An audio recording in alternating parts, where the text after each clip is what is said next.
Muy buenas, querido amigo de Ventana Evangélica, que el Señor os bendiga. Pues en esta ocasión traemos un tema, yo diría que poco agradable. Se acerca el día, este 25 de noviembre, el Día Internacional contra la Violencia de Género. Y vamos a tratar ese asunto, vamos a hablar de ello. Pero antes de entrar a hablar de este asunto, quiero invitaros a aquellos estas colaboradoras que están con un servidor y bueno, pues primeramente tengo a Rocío García, ella es fundadora junto con su esposo de la iglesia El Refugio. Rocío, bienvenida. Buenas tardes. Nada, gloria a Dios. También tenemos a Lola Romero. Lola Romero es psicóloga clínica y terapeuta familiar. Lola, muchas gracias por estar con nosotros. Gracias a vosotros por invitarme. Y bueno, cómo no, tenemos también, ¿no? Yo creo que para hablar de todos estos asuntos es importante, ¿no? Hablar de un testimonio vivo, hablar de un testimonio real, de una mujer que ha pasado, evidentemente, por la violencia de género. Y tenemos con nosotros a nuestra amiga, nuestra hermana también en la fe, Paqui Román. Paqui, bienvenida. Muchas gracias. Gracias por estar con nosotros y gracias por la valentía de poder contar evidentemente, estas malas experiencias, estos tiempos de tu vida que llegaste a vivir, evidentemente, ¿no? Porque fueron días trágicos, me imagino, ¿no? Pues sí, días trágicos y duros. Ahora hablaremos un poco sobre ello, pero yo antes que nada me gustaría decir, ¿no? Aquella estadística o aquellas cosas que evidentemente son importantes que tenemos que saber, ¿no? Hablamos sobre la violencia de género y bueno, desde el 2003 se están dando estadísticas en relación a cuántas mujeres evidentemente han fallecido, que no son pocas, según las estadísticas. Y bueno, decir que desde el año 2003 son 1.167 las mujeres las que han fallecido por la violencia de género. Y en este año, en el 2022, llevamos ya pues 37 mujeres, ¿no? La violencia de género, que tenemos que tratar, evidentemente, y tenemos que hablar, ¿no? Porque la Iglesia Evangélica no queremos omitir, no queremos hacer oídos sordos a esta realidad. Evidentemente, ¿no? Bueno, no voy a hablar ni comentar las últimas noticias de estos hombres que han matado a su mujer y los grandes perjudicados, como yo diría, que ahora hablaremos también un poco de ello, ¿no? Los pequeños, los niños, los pequeños y los niños. Y bueno, hay evidentemente unas estadísticas y bueno, lo que yo puedo observar que las estadísticas desde el 2003 empezando, pues hay una media que prácticamente no ha bajado. Hay una media que no ha bajado desde el 2003 y bueno, la verdad que, bueno, son también, ¿no? Hay cerca de, en este año tenemos 87.000 denuncias las que se han realizado también contra la violencia de género. Hay un número muy especial también que el gobierno cede también para este caso, ¿no? El 061, donde atiende todas las formas de violencia contra las mujeres, incluida la trata y la explotación social. Hay una ley integral también contra la violencia de género, pero en todos estos aspectos, ¿no? Hay una inversión económica tremenda que se está realizando, pero mi pregunta que me gustaría que la analizáramos también, ¿qué está fallando? ¿Qué está fallando? Porque son muchos los profesionales que de un ámbito y de otro están tratando estos asuntos. Es mucha la publicidad a través de los medios de comunicación, pero esto no se quita. No hay forma de erradicar la violencia de género. Pero bueno, vamos a entrar de lleno a hablar sobre este testimonio, ¿no? Testimonio con nuestra amiga, nuestra hermana Paqui Román. Vamos a hablar un poco con ella. Sentiros en libertad, Lola y Rocío, de poder un poquito de hablar con nuestra amiga Paqui de este asunto. Paqui, nos hablaba, yo te hacía antes la pregunta, ¿no? De un tiempo, una época bastante difícil para tu vida, ¿no? ¿Cómo comenzó esto? Bueno, Yo conocí al padre de mis hijos, que fue con quien proporcionó esos maltratos, ¿no? Él era toxicómano y yo lo conocí con 13 años. Y pues bueno, a los 13 años empezamos allí, yo me quedo embarazada a los 15 años y sigo viviendo con mis padres, pero en el momento que nos vamos a vivir juntos, a hacer la vida juntos, él, como tenía este problema de la adicción, pues ahí empezó el maltrato, ¿no? Ahí empezó la falta de respeto. Hoy te da una aguantada, mañana te da un empujón y si le pones la comida y no está bien, pues te la tira, o si tú dices algo que a él no le gusta, pues te pega. Y lo malo de todo esto, creo yo, que tú te llegas a sentir culpable y por lo menos en mi caso, yo creía que bueno, que lo hacía porque yo lo hacía mal. Y entonces él me pegaba y yo creía que era porque él tenía una razón, que yo creo que eso es lo que nos pasa, en mi caso, a las mujeres maltratadas, que psicológicamente nos anulan. Totalmente. Y ahí empezó, pues... ¿Cuántos años aguantas? Pues aguanté pues desde los 16 años que quizá empezara a suceder el maltrato, hasta que mi hijo Abraham tenía unos 4 años. Mi niño nació en el 89 y pues yo creo que unos 20 y tantos años. ¿Y el maltrato que él tenía hacia ti solo era en casa o era públicamente, era en los bares o cuando salíais a bailar? O bueno, no sé qué tipo de vida social tendríais, pero ¿era solo intrafamiliar, en la familia, o era en cualquier lugar que no, estabais? él cara a la calle me trataba bien. No, él estaba en la calle y él, si por la noche él me había pegado, por la mañana salíamos de la mano. Para que estoy delante de los vecinos. O sea, que la violencia era doméstica, era en casa. Sí. O sea, en los otros lugares no. No. ¿En casa de tus padres o no, en casa de los padres de él? No. Ya. No, todo ocurría en la casa. Él no tenía relación con mi familia. Ya. Y en casa de la suya, pues no me faltaba el respeto porque no se lo permitían. Entonces, él a mí me agredía cuando él venía, estaba mal. Le faltaba la droga porque él estaba enganchado y entonces se volvía con esa agresividad. Después, al día siguiente, pues era como si no hubiera pasado nada. Claro, con 15 años estabas tú. Sí. ¿Y estuviste cuántos? ¿7 años con él? No, estuve desde los 15 hasta que mi hijo Abraham tenía 4 años, pues unos 20 y tantos años, que no sé contarte los años, pero unos 20 y algo años sería. Y él también delante del niño también, o sea, que era violencia doméstica. Sí. O sea, él también maltrataba al niño. No, al niño no lo maltrataba, pero sí me pegaba delante del niño. Y el niño lo visualizaba. Sí. O sea, que es la diferencia. Sí. Es un maltrato infantil también. Sí. Es una violencia doméstica. O sea, dentro de la violencia, ¿no? Está la de género, que se pareja, pero está la doméstica, es intrafamiliar, en la familia, y después salen y no pasa nada, ¿no? Y nadie de tu familia se daba cuenta, no te veía se daban cuenta, ninguna señal, él no te dejaba ninguna marca. Sí, muchas. Pero yo me acuerdo de mi padre. Ya, el poder del recuerdo es normal. Respira. Que él siempre me decía, hoy qué mueble se te ha caído, Paqui, porque yo siempre decía a veces, se me ha caído un mueble o me da un porrazo. Mi padre siempre me decía, hoy qué mueble se te ha caído, Paqui, qué mueble se te ha descolgado hoy de tu casa. Porque obviamente pues yo llegaba con moretones, me tuvieron que operar 2 veces de la cara, que me tuvieron que quitar de una costilla un injerto.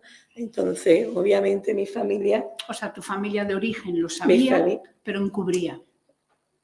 ellos no querían que yo estuviera, pero yo seguía, porque era como un enganche emocional, era como él me quiere, pero él no sabe lo que hace, ¿no? Entonces yo no quería dejarlo. Entonces él me pegaba por la noche y por la mañana yo estaba con él bien, porque ya él me había pedido perdón y ya estaba. Entonces yo creo que nos genera un enganche emocional, ¿no? Sí, y a la vez no sufre solamente tú, sino sufre tú, tus hijos, tus padres, tus hermanos, porque ellos yo creo que sufren más que una, porque mi padre se veía impotente ante una situación y ahora hay mucha ayuda a la violencia de género. Yo difiero.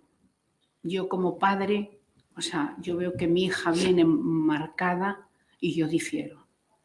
O sea, yo me determinaría a que ese hombre no le vuelva a poner la mano a mi hija. Claro, pero mi padre... ¿Me entiendes? Dentro de... No sé vosotros qué pensáis. Tú, por ejemplo, tienes hijas. O sea, llega mi hija marcada, por mucho mueble que... O sea, creo que no podemos consentir, aunque sean nuestros padres, ni encubrir que esa conducta no estuvo correcta.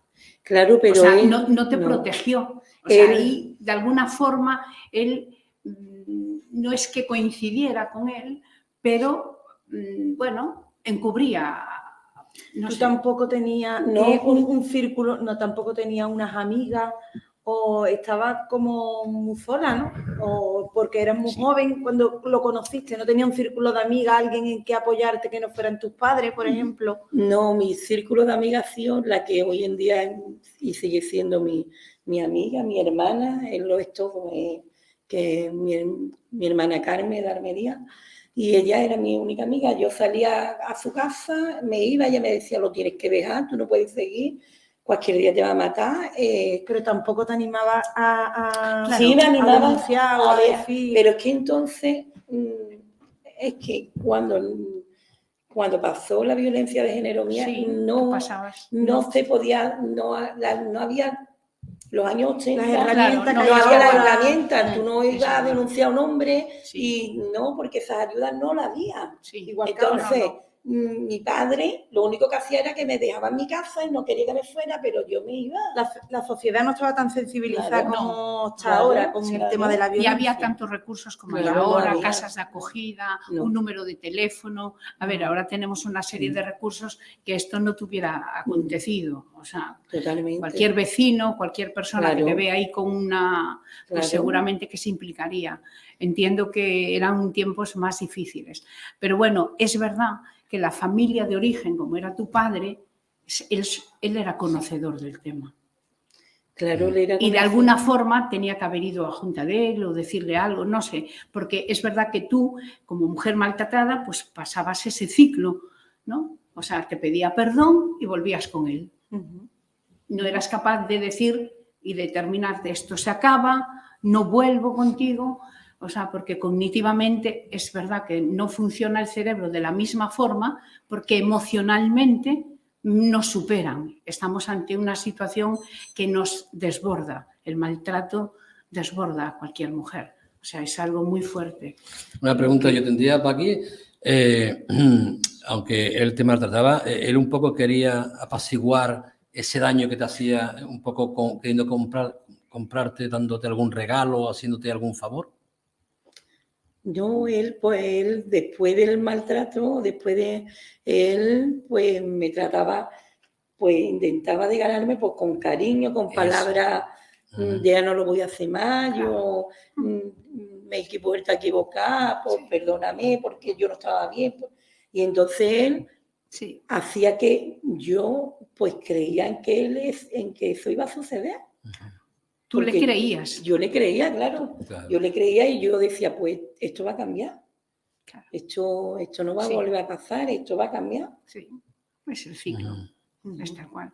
Claro. Es el ciclo que pasas, como te pide perdón, la primera etapa va moderadamente y tal, el segundo llega el maltrato, te da una buena paliza, y el tercero es pedirte perdón, no lo voy a volver a hacer, y ahí pasan años y años y años esperando ese cambio. Y ese cambio no lo va a ver hasta que uno se determina y dice, aquí se acaba. Ese es el problema, que yo creo que es que nos creemos que ese cambio, si puede llegar si Dios interviene en esa familia. Pero si esa persona no decide cambiar, lo único que va a hacer es, pues, mentirte, volverte a ganar y es un círculo en lo que entra. Sí, está estudiado, es el círculo de... Es un círculo. Pero a lo que tú te referías antes, a lo de mi familia, mi madre, cuando yo me quedé embarazada, ella, para quitarme de al lado de él, porque ellos estaban, que no sabían lo que hacer, porque yo me escapaba, ellos me llevaron a un colegio de madres embarazadas. Sí, de mujeres embarazadas. De mujeres embarazadas en Madrid. Y ellos hicieron todo lo posible, yo creo, por quitarme de ahí. Porque a mí, mi madre me llevó a un colegio a Madrid. Ya, sí, claro. Me quiso quitar. Lo que pasa es que yo volvía y me escapaba y volvía. Entonces... Y volvías con él. Y volvía con él. Y volvía con él. Y entonces... Lo que es la dependencia emocional, ¿eh? Sí, no, es muy fuerte. ¿Y cuándo fue el punto, ¿no? El punto de inflexión para tú decir hasta aquí? Pues el punto de inflexión fue mi hijo mayor. Una de las palizas que él me dio, él dijo, tú eliges, o él o yo no voy a soportar más. Y eso que él no vivía conmigo, porque él vivía con mis padres. Pero él, los fines de semana que yo me lo traía, porque no se quería venir, él dijo, yo esto no lo voy a aguantar más. O tú lo eliges a él, o me eliges a mí, pero para verte que te mate, pues sigue. Y entonces yo ahí, yo dije, bueno, yo tengo que salir de esto, porque es que tienes razón. ¿Con qué edad tenía el niño para decirte, mamá? Mi hijo Jesús tendría unos 9 o 10 años. Ya. Y, por ejemplo, a tu hijo en el colegio o en el foro que él trabajaba, ¿alguien le ayudó para que él pudiera expresar lo que estaba viviendo en casa o nadie se enteró? No, porque él en realidad no vivía conmigo, él vivía con mis padres. Ya. Pero los fines de semana pues, se venía conmigo. Pero él sí, claro, él me veía y él sabía que algo pasaba y él ya tenía una edad. Entonces él me veía y me veía mal y me veía triste y me veía... Entonces... Ya. ¿Y este niño tuvo su desarrollo normal?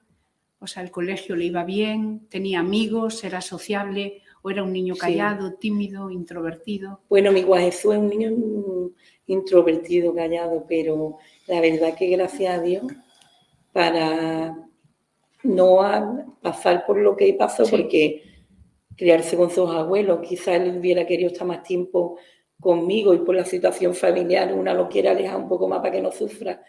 La verdad que gracias a Dios él tiene su familia estable, con su mujer, sus niñas, su trabajo. Sin embargo, Abraham lo vivió todo. El otro. O sea, que uno sí está bien y le dio una respuesta que tiene familia. O sea, fíjate, el mismo evento, la misma situación, como uno lo afrontó y como otro no fue capaz de... ¿no? Es que quizás a veces no es lo que nos sucede, es lo que decía Carlos Jung, ¿no? Es lo que tú eliges. ¿Y por qué a la pregunta que te ha hecho Rocío, que me parece bastante interesante, ¿no? A esa determinación, que tú dices que fue tu propio hijo que te dio a elegir? Sí. O seguir en esa circunstancia o él, evidentemente, ¿no? Una vez que das ese paso, ¿cómo continúa, ¿no? ¿Y cómo consigues salir de esa situación? Pues consigo ayuda a través de un pastor, Pepe Rodríguez, de San Lucas, que él llevaba las cárceles aquí en Jerez antes del hermano Andrés, y yo a él lo llamo por teléfono, le digo lo que me pasa y él no duda en ningún momento en abrirme su casa. Él, su mujer, me acogen en su casa como una más, a mí y a mi niño, a mi niño chico, mi Abraham, y estuvimos ahí como un mes. Él me estuvo ayudando como un mes, pero después yo volvía con él. Después de pasar todo eso, volvía. ¿Y por qué? Con él. Porque yo tenía como una dependencia de él. Yo emocionalmente tenía esa dependencia de él. Volvía otra vez a lo mismo. Volvía otra vez al mismo sitio. Y ya después de segunda, me fui 3 veces. La segunda me fui por una casa de mujeres maltratadas que había en Jerez, que era la única que había, que la puso el alcalde que había entonces, Pedro Pacheco, y la llevaba Sor Agustina. Y me volví ahí. Entonces me llevaban a la calle por donde está la Angustia, una boca calle, y llevaban a las mujeres hasta que entraban en lo que era la casa. Sí. Pero mi dependencia emocional de él me hacía volver con él y no llegaba ni a entrar en la casa. Lo llamaba para decirle dónde yo estaba. Entonces, no solamente ponía en riesgo mi vida, sino a las mujeres que estaban ahí. Claro. Entonces, algo emocional totalmente. Das con el pastor y seguidamente me imagino, ¿no?, que llegarías a conocer, ¿no?, el Evangelio, porque tú no conocías nada del Señor. Llegas a conocer el Evangelio, llegas a conocer un poco, porque un poco el Evangelio, lo que es la palabra, ¿no?, te ayudó evidentemente, ¿no?, a salir de todo esto. Hombre, es que si no hubiera sido por la palabra y por el Señor, yo no hubiera podido soportar ni un segundo. Porque aunque tú estés pasando por ahí y tú te sientas como nada, pero Dios siempre te levanta, te ayuda, te anima, sabes que está ahí y sabes que tus lágrimas no caen y que en medio de todo eso Dios está. Lo que pasa es que nosotros determinamos las consecuencias de lo que queremos hacer, pero no es que Dios no esté, porque si Dios no hubiera estado a mi lado, yo no hubiera podido soportar. Pero fíjate que avisaste a un pastor y él buscó un lugar seguro, que es un recurso que hay que seguir poniendo. Sí. Y bueno, y hay que agradecer aquí al Ayuntamiento de Jerez, casas de acogida para estas mujeres que, bueno, tú misma descubrías el lugar, pero normalmente no se sabe ni dónde están, ni dónde se ponen, y hay muy buenos profesionales que allí, ¿no? Porque tú tendrás recuerdos de las personas que allí en aquella casa te ha ayudado, te ha consolado, te ha dado un seguimiento, un acompañamiento que en esa primera fase es fundamental.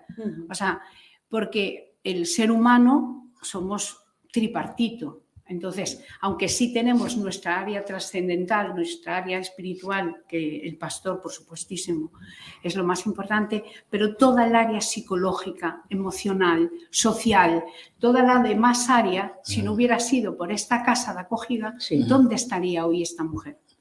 Es que por eso hay que darle gracias a los gobiernos, ya que tú hacías al principio esa pregunta, con todo el dinero que se gasta, estoy de acuerdo contigo, no bajan mucho las estadísticas, es una pena, hay que seguir investigando qué es lo que sucede, pero sí hay que seguir pidiendo que haya más recursos y más casas como este caso, porque si no, no hubiera tenido a dónde ir. Y le pasa a muchas mujeres.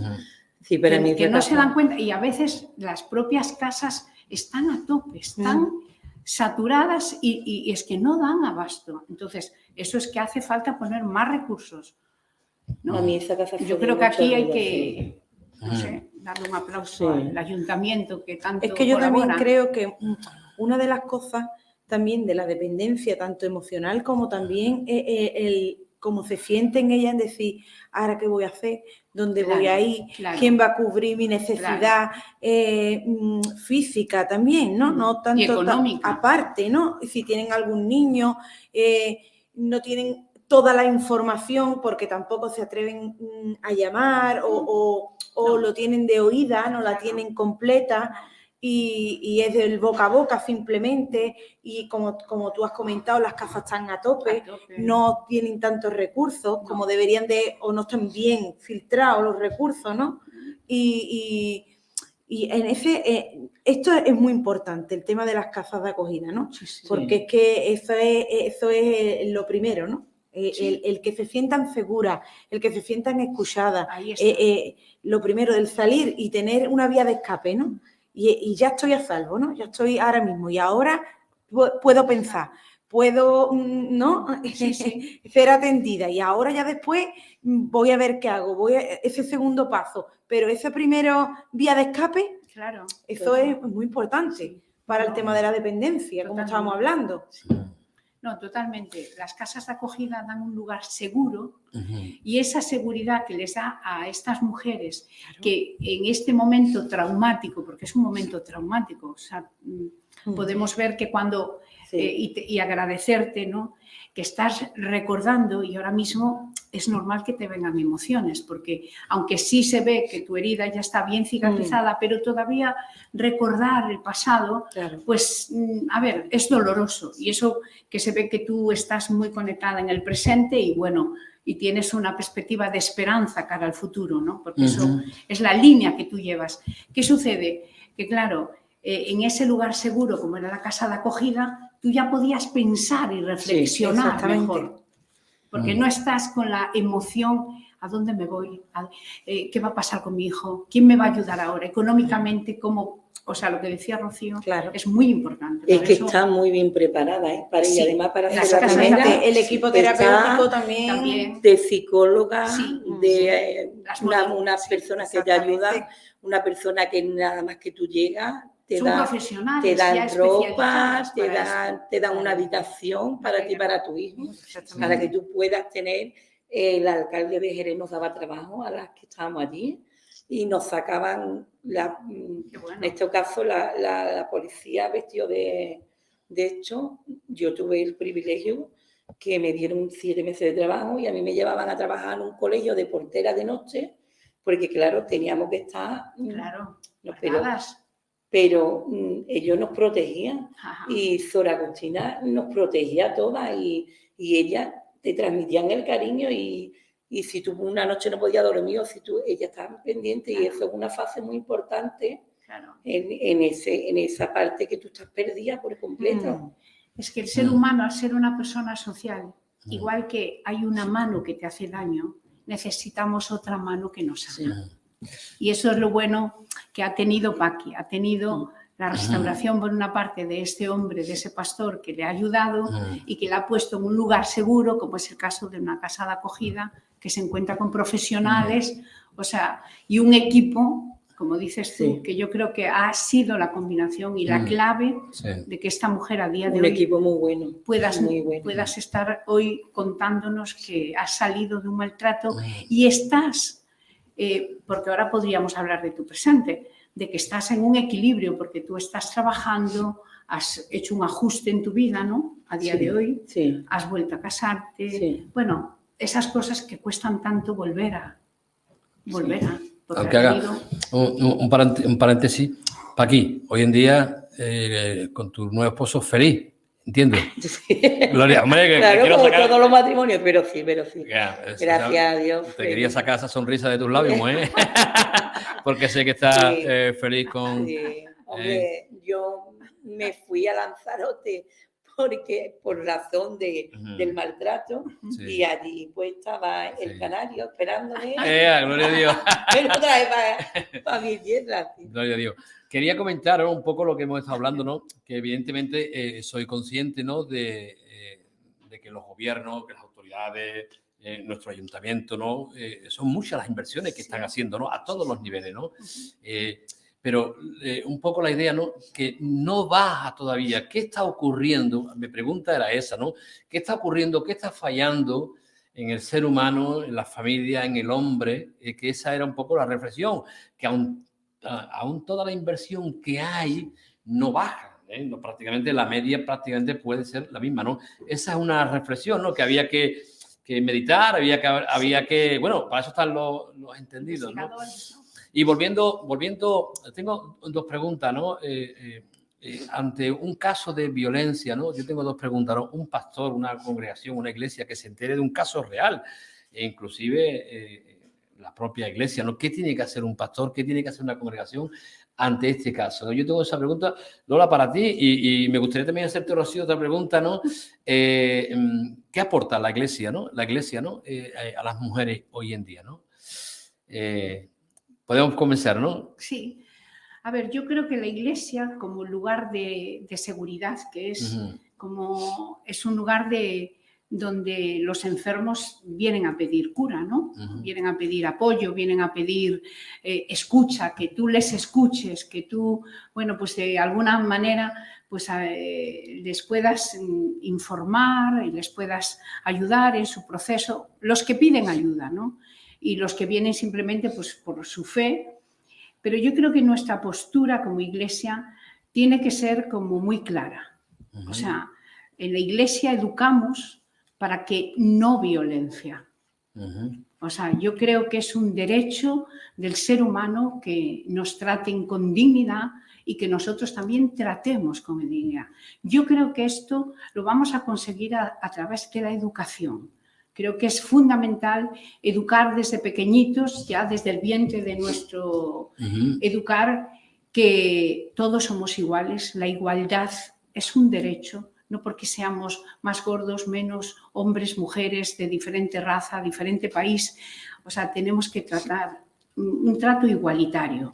Y después también creo que la Iglesia es un lugar seguro, donde tú puedes hablar porque hay una confidencialidad. Es decir, nosotros tenemos que tener como la ley de protección de datos, pero también la ley de tu confidencialidad. Tú no puedes ir por delante de que la persona no.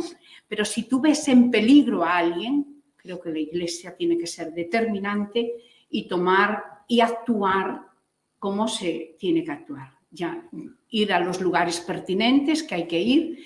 Por supuesto, antes aconsejar a la persona a dónde tiene que llamar, qué teléfono llamar, qué denuncia poner, hacer un poco el acompañamiento que a lo mejor en ese momento la persona no puede, porque no está...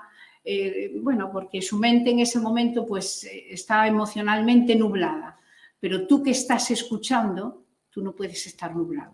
Tienes que tener las cosas claras, concisas y decirle que nosotros vamos a actuar. Claro. Y creo que tenemos que tener, porque es que si no, somos consentidores de una lacra social que queremos acabar con ella. Y la Iglesia es un lugar que para mí creo que es de los que más luchamos para que la igualdad, la escucha y sobre todo los derechos humanos se cumplan. Es que es un derecho humano, que nos traten con dignidad, que nos traten igualitariamente, que no tenemos por qué soportar griterío, insultos, malos tratos, malas caras, desprecios, humillaciones. Creo que eso la Iglesia en este tiempo, y estamos en eso. Creo que Rocío ahí me puede... Sí. Estoy de acuerdo completamente con ella, ¿no? Pero también aportar, ¿no?, que a veces es cierto, ¿no?, que después de tantos años, ¿no?, como por ejemplo en Testimonio de Paqui, ¿no?, la familia también a veces se cansa. También es verdad que muchas veces se cansa de que no vas a cambiar, siempre es lo mismo. Si vas a continuar, nosotros nos apartamos porque ya nos estamos cansando de verte sufrir. Hay veces que pueden llegar a esos extremos, ¿no? La familia, ¿no? Y como que se apartan. Entonces, yo también veo, ¿no?, ahí el papel de la Iglesia que entra, ¿no?, con esa misericordia, ¿no? Esa misericordia que lo entiendo, ¿no?, en parte a la familia, ¿no? Porque no quiere sufrir más, no quiere sufrir más, ¿no? Entonces veo el papel de la Iglesia con esos brazos, ¿no? Esos brazos de amor y de misericordia para levantar, ¿no?, esos brazos cansados, ¿no?, de esa mente nublada y también ese cuerpo, ¿no?, ya también maltratado de tantos años, de que no puede más y no sabe cómo hacerlo. Están cansadas, están sin visión, sin saber por dónde cogernos, y la Iglesia tiene que hacer el papel de levantar sus brazos, de amarla, de acompañarla en el proceso de salir de ahí, o si ha salido, de mostrarle por dónde tiene que coger, ¿no?, adecuadamente, porque muchas veces no saben, no han vivido, no tienen experiencia, porque están desde muy pequeña con esa persona, ¿no? Y de enseñarle, ¿no?, que ellas tienen una identidad propia, ¿no? Que ellas son María, son Laura, son como Dios las ve, como ellas son válidas, son preciosas, son unas personas excelentes, son capaces y no son lo que esa persona dicen que son, sino que son ellas mismas, ¿no? Y son muy válidas y son preciosas, ¿no? Como Dios las ve, ¿no? Y ayudarlas en ese proceso, ¿no? De acompañamiento, de motivación, de ayudarlas en todo lo que necesiten.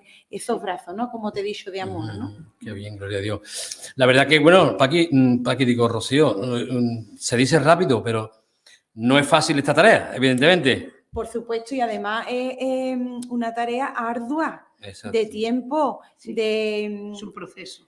De mucho teléfono, de muchos cafés, de mucho cariñito y de mucho oído y, Sí. de muchos abrazos también y de muchas noches salir y de poner tu casa y abrir tus puertas y de estar muy conectada y de tener un corazón muy sensible a estas personas, de no juzgar porque van a seguir cayendo y entonces pues tener un corazón muy dispuesto a esto.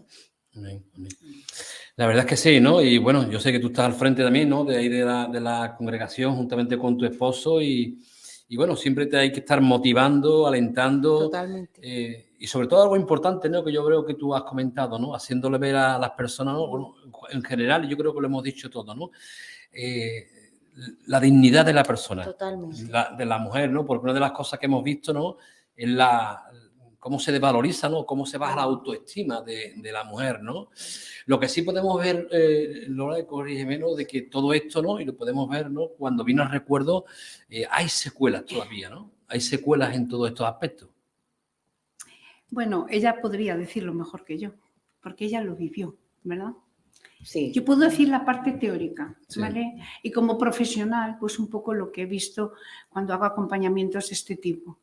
Entonces, el poder del recuerdo es bueno porque tú te das cuenta que has pasado por esas fases y aún te queda la cicatriz. Y esa cicatriz, bueno, pues cuesta que... Pero yo que voy conociendo un poquito a ella, la veo una mujer muy resiliente. Es decir, ella afrontó esta situación, ¿sabes?, traumática y encontró como en algún lugar una ventana donde dijo, bueno, voy a tener optimismo, de aquí voy a salir. Y empezó a caminar. Ella no se quedó parada, paralizada, no se quedó de víctima. Por ejemplo, yo veo en Paqui una mujer, o sea, porque ella me contó que había sido violenta, no me hubiera enterado, no le veía síntomas. O sea, que eso es que la mujer, porque es alegre, optimista, siempre sabe ver ese lado, ¿sabes?, de la ventana que dices tú. Puede estar todo muy oscuro, pero siempre encuentra ese recoveco para encontrar esperanza. Yo cuando la conocí y me dijeron que había sido mujer maltratada, dije, ay, Dios mío, qué mal estoy profesionalmente. Porque yo no le vi síntomas. O sea, que realmente hoy escuchándola, ahora ante el micro y lo que decía y cómo le venían las emociones, ahí me di cuenta de que el poder del recuerdo, bueno, pues para bien y para mal, pero fíjate, le vinieron las lágrimas, pudo seguir hablando, en ningún momento despotricó, habló mal de su ex, del agresor. O sea, lo dijo con su manera de hablar, de comunicar. Digo yo, madre mía, ella no se da cuenta, pero claro, sí, está mucho mejor de lo que... Lo bueno de que hoy en día vemos una mujer restaurada, una mujer feliz, gloria a Dios. Paqui, una pregunta, ¿no? Nos quedan 7 minutos, ¿no? Y me gustaría, ¿no? ¿Qué ha aportado la Iglesia, ¿no? ¿Qué está aportando la Iglesia evangélica? La congregación con Rocío, que ahí está ella como líder de las mujeres que está ahí, ¿no? ¿Qué está aportando la Iglesia a tu vida? Pues la Iglesia aporta a mi vida estabilidad, aporta el saber que soy valorada, que soy amada, que como decía mi pastora, que Dios me da un valor y que soy, ante los ojos de Dios, soy algo bello, porque Él me creó, aunque los demás no lo vean. Y después me aporta el saber que hay una persona a través del teléfono, a través cuando la necesite, que yo sé que ella siempre va a estar ahí, que puedo contar con ella en cualquier momento, porque es muy importante ver que tú puedes contar con una persona y que le puedes contar tus cosas y que ella siempre va a estar ahí. No va a mirar ni te va a juzgar, sino que te va a abrazar, ¿no? Entonces, para mí Rocío aporta mucho en mi vida porque es consejera, es amiga y es una persona que yo sé que la voy a tener ahí, al igual que mi pastor y al igual que todos los hermanos que están ahí, pero especialmente ellos, ¿no? Como cabeza de la iglesia, a mi vida pues aporta muchísimo. Yo he tenido problemas, quiero la diga pero vienen marchas a tu vida fuerte y malos y bajones y yo sé a qué puedo acudir, ¿no? Dios puso en mi camino, porque Dios quien los pone, Dios puso en mi camino a Rocío y a Manuel y yo le doy muchas gracias a Dios por su vida, porque a mi vida le hace mucho bien. Claro. Pero también, Paqui, otro aspecto de tu vida que yo descubrí es que a ti la oración íntima que tú tienes, tanto contigo como para los demás. Es una mujer que se da a los demás. Yo creo que debido a su experiencia, ¿no? Pues ahora es una mujer que en la iglesia hay alguna dificultad y la gente sabe que puede ir a Paqui y decirle, oye, llévate esto para tu casa, porque saben que va a llevarla en oración, porque yo creo que es otro tema, porque la oración realmente es una relación que tú tienes con Dios. Y eso yo creo que a Paqui le ha ayudado muchísimo. La importancia de lo que recibió, ahí está, lo está dando a otros. Yo creo que esa es una de las claves que Paqui, quizás consciente o inconsciente, pero esa ventana, dices, o sea, lo que a mí me ayudó fue eso, meterme con Dios, tener intimidad con Dios, porque se ve que es una mujer que intima con Dios. Y luego, pues claro, da a los demás lo que Dios le da, porque ella tiene una relación horizontal maravillosa con los pastores. Yo, el poco tiempo que llevo en la iglesia, vamos, como si la conociera de hace 10 años. ¿No? Porque te da esa confianza de que le puedes decir, oye, llévate para tu casa este problema que tengo, porque sabes que ella va en oración. Pero después ves que ella tiene su vida de oración, su vida personal de oración, la tiene enriquecida. ¿Por qué? Porque da a otros. Tú no puedes dar lo que no tienes. Claro. Y ella es una mujer que continuamente, tú vas un domingo a la iglesia, ¿sí o no? Y levanta oración. Porque tiene para dar. Se está acabando el tiempo. Paqui, ¿qué le diría a aquellas mujeres que te pueden estar viendo, ¿no? Que pueden estar pasando por esta, o bien por el principio, o pueden estar pasando por esa situación por la cual tú pasaste? ¿Qué le dirías tú a esas mujeres? Pues yo le diría que fueran valientes, que no se quedaran ahí, que hay una solución para cada una de ellas, que hay mucha ayuda hoy en día y que sobre todo que acudieran a Dios, porque la única persona que te puede sacar de ese pozo y la única persona que te puede dar valor en la vida se llama Jesucristo, no hay otro, nada más que Él. Y yendo a una iglesia o tú sola o acudiendo a alguien, pero mi mayor consejo y lo que yo le puedo decir a esas mujeres es que la única solución a sus vidas se llama Jesús. Amén. No hay otro. Amén. Estamos terminando.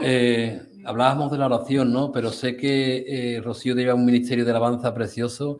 Rocío, hay liberación en la alabanza, ¿no? Totalmente.